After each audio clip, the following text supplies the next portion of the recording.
William sat in the middle row of the floor, shivering and was unable to control his fears.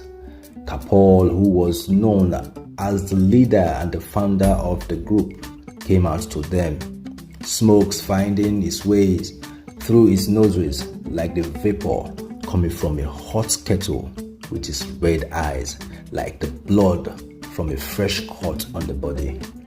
The room was too dark for any of the captives to see what was happening, except for the sound of humming and a little lantern covered with a towel placed on the table beside Capol.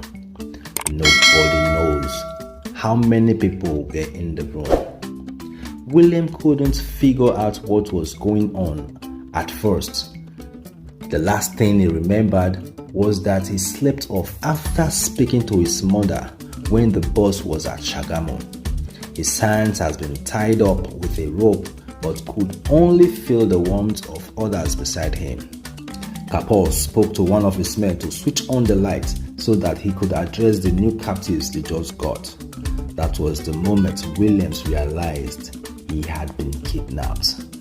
William felt uneasy. He suddenly remembered his last conversation with his mother, which prompted drops of tears down his cheeks. William closed his eyes when the light was switched on.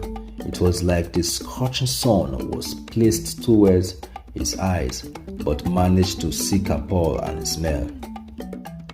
The room was large, which was undoubtedly previously used for a store. There was only one chair and a table, and that was what Capol sat on. The roof has been damaged, while cobwebs hung around different corners of the room. 5 hefty men stood behind Capol, all smoking and drinking local gin, also holding different types of guns. Capol stood up and cleared his throat. "You are all in our captivity, and surely we are going to kill you and sell your parts to those who acknowledge the importance of your body parts." He laughed with a great joy and began to sing with his men, joining in. William's mind was filled with anxiety, while many thoughts were flying around his head. Is this really happening? Am I dying soon? That was the questions that kept on ringing in William's head. He kept looking around to be aware of his fellow captives. He closed his eyes, prayed to God, suggesting this may be his final days on the face of the earth.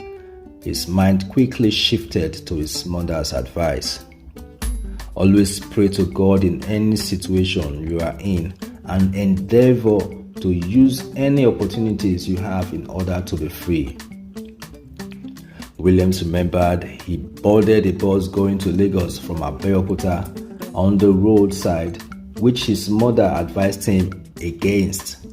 Prevention is better than cure, they said. He never witnessed the circumstance of traveling with a roadside bus until the very moment.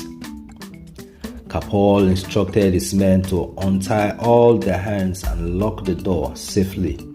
But before then, he had instructed them to take an old man along, saying that would be the first goods to sell tomorrow morning.